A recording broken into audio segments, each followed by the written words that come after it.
Hi, thanks for joining me. This week I just want to touch on the three pillars I use for building a sales tech stack for an early stage business.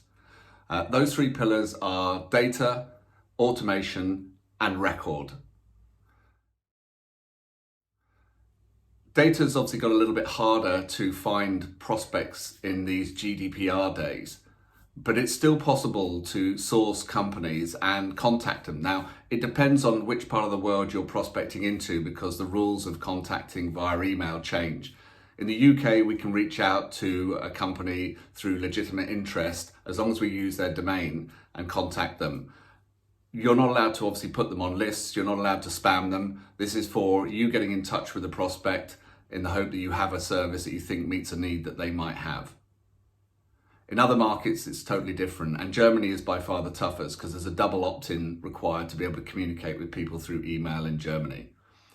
But in terms of finding data, the tools that I find quite useful are things like Crunchbase Pro, which I use to find the companies, LinkedIn Sales Navigator, which is an absolute must to find the key stakeholders within the business, and then I might supplement it with another data source such as Lusher, which is good for finding phone numbers, or ZoomInfo, which is stronger in North America, or Seamless AI, which is a web crawling artificial intelligence data gatherer.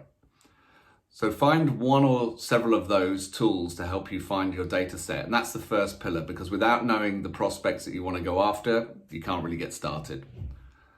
The second pillar is automation. And by automation, I mean using one of the many sales enablement tools that are out there to manage the workflows and also ensure that you keep a regular cadence of touches to those prospects, because as we know, prospects take more than one interaction before they're likely to respond. Now, there's a whole host of these as well, and the players really at this moment in the market are companies like SalesLoft and Outreach. Having worked with many of them, I would say Outreach is definitely my preferred option, and we're deploying it currently into a number of businesses. It provides really good insights, really good reporting, and really intuitive workflows for your sales development and sales teams to process. So that's the automation piece. And what that will do is that'll enable you to be able to write sequences or cadences and then be able to publish those through the system that make sure that you continue to interact with customers on a regular basis. The final part, and the one that most of you probably already have in place already, is the CRM. And that forms the record part of these three pillars. Your CRM really becomes the single point of truth of your customers and the interaction with them. And I say it's customers because when you use the automation systems and when you use the data gathering, they're leads. As those leads evolve into opportunities, that's when they enter into the CRM.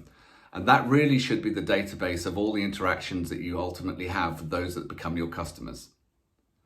There are many to choose from. Salesforce obviously is the powerhouse. HubSpot has a marketing-led approach. I think the unsung hero of CRM is Zoho. It's very, very sophisticated. They've invested a lot of time and money in improving that. But whatever you choose, that becomes the ground truth of your single source of point of contact with the customer. That's just a brief insight to the three pillars that I think of when we're building sales tech stacks for teams. I hope you find that useful. So the last thing I want to touch on this week is the RevCelerate Talks event that's coming up in a few weeks. You might think that the idea of running a talk about legal contracts and negotiating clauses as being a bit dull and a bit dry. Well, let me assure you, it's a crucial skill that we need to develop as salespeople. And I really encourage you to join Dan and I as we talk about some of the things that we need to be aware of when we're negotiating contracts. It will prove to be, I'm sure, entertaining and insightful. There's plenty of opportunity for you to ask a very experienced lawyer who's also a business development person. So Dan went on the side of the sales before going back into starting his own business on the legal side. So this guy really knows what he's talking about. I hope you'll join me. And in the meantime, just have a great week. Please do pass this on to somebody else. And I look forward to seeing you back here soon. Bye for now.